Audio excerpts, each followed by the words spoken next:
Story 1. Your wish is my command. Catherine had an interest in magic. Not the tricks and illusions used by magicians, but real genuine magic. She had studied it her whole life, wanting to find its true existence. Catherine wanted to do magic just like the genie from her favorite cartoon, without the bound shackles and tiny living space. So, she made it her mission to discover it all. Though with each one she learned, it wasn't close enough to what she wanted. Catherine had become greedy.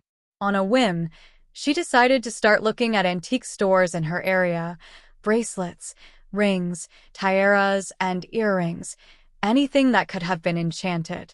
Catherine was currently in Old World Wonders, a shop tucked away in the back streets, where only shady people of the town hung around. Her honey-brown eyes looked over an assortment of knickknacks when an oil lamp caught her attention. Even among all the old and worn items on the shelf, it still glittered like gold. Picking it up, Catherine turned it around in her hands, examining it. Even if she left this shop with some memorabilia from a kid's cartoon, it would make her inner child happy and make up for today's loss. Going over to the counter, she placed it down. A short, round, older gentleman with a curly beard looked up from his newspaper. His glasses were on the tip of his nose, looking at her over the square, dark rims. $5, he muttered, clearing his throat. Are you sure? It looks quite expensive, Catherine tried to reason. That thing has been in here a long time. No one ever wanted that piece of junk, he assured her, getting irritated. Now are you buying or? I'll take it, she smiled brightly, placing the money down and leaving with her prize out the door. The man clicked his tongue and was soon back to reading his newspaper, shaking his head. Catherine was beyond enthusiastic about her rare find, holding the oil lamp close. When she got it home, Catherine cleaned it and proudly displayed her discovery. The oil lamp rattled, and a swirl of white and yellow smoke bellowed out from the slight opening from the neck. Catherine took a step back as the swirling smoke began to take form, and soon someone was standing in front of her. The imposing man in front of her had glowing golden eyes, his hair caramel wavy hair framing his face. His chestnut skin stood out as if it shimmered. When he smiled, she could see needle-sharp teeth. Greetings, master, he spoke without moving his lips. What is your desire? Was this a real genie? Catherine thought to herself, her exuberance bubbling up inside her chest. She thought for a moment. What was it she desired most? Money, popularity, or effects? Catherine opens her mouth to speak, and the man holds up a hand to stop her. I know all about you, Catherine. He looks around at all the memorabilia and chuckles. I can see what it is that you desire. All you need to do is just say the words. Her eyes went to where the genie was looking. Next to the memorabilia was her collection of tarot cards, grimoires, and books on different types of magic. Catherine knew what she wanted. I want to do magic, Catherine said aloud, arms at her sides. Is that so? The genie grinned. She nodded, certain of her choice. His grin got wider. Your wish is my command. The swirl of yellow and white smoke from earlier wrapped itself around Catherine, who felt as if she was being coiled around by a snake. Catherine was unable to move. The next time she opened her eyes, she was laying down on cold metal and surrounded by darkness. Where was she? This most definitely wasn't her apartment anymore. I hope that your new living conditions is to your liking, a booming voice echoed around her. Where am I? She demanded, shaking from her place on the floor. The owner of the voice laughed. Why, your lamp, of course. Her lamp? So this wasn't some fever dream. She really had gotten what she wished for. So until someone else came along to find her lamp, she would have all the time in the world to perfect her magic. Story 2. The SIPLIKEPU Pop. Wake up from the wrong side of the bed. The boy gloomily put books, pencils, SIPLIKEPU Pop, and a ruler inside his bag. His mom called.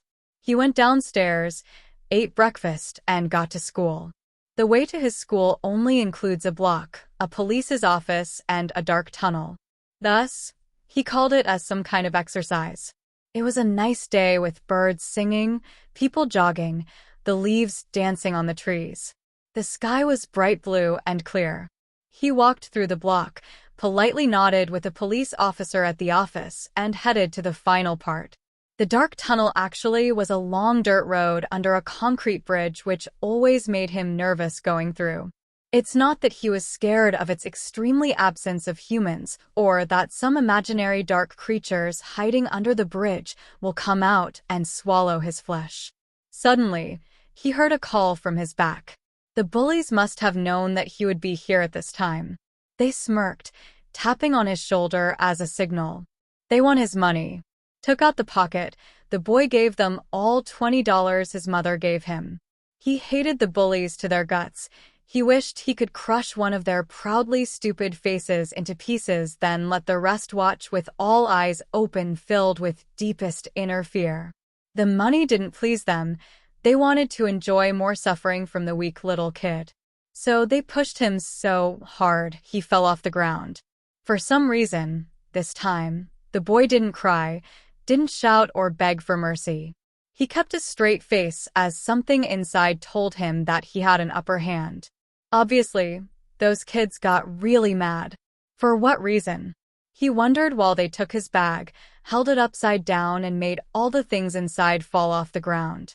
He watched them amusingly as they searched for something that could humiliate him, like dogs searching for food in a trash can. Then they found it.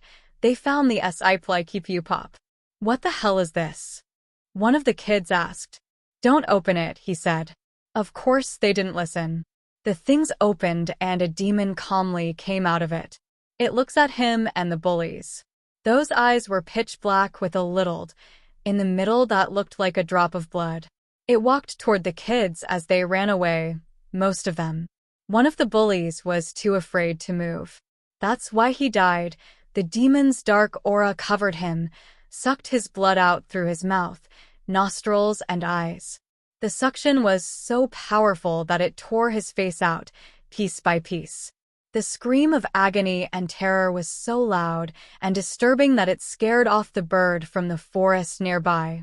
After a few seconds, the bully fell off the ground, his face left unidentified. The bullies are now silent, either because they screamed their heart out already or they are too scared to make a sound. We will never know the answer. On the street, people ran for their lives as some of their shadows were now climbing on their own body, trying to strangle their throat, while the other was trying to get into the hospital through the jostling crowd as their noses were bleeding nonstop. Few of them look at the sky hopeless, as it is tearing apart while a pitch-dark aura pouring out, covering the bright blue sky. Everything that humanity managed to have, to believe, shattering apart like a broken glass, the world revealed its true color. Some people started to pray for their gods, others blamed destiny or some resentful hypothetical entities living somewhere in the universe. But all of this won't happen if he just put the psychologicalmanipulation at home. So why did he bring it? Maybe because he woke up from the wrong side of the bed. Who knows? Worth it, the boy said as the demon consumed his body and the whole planet.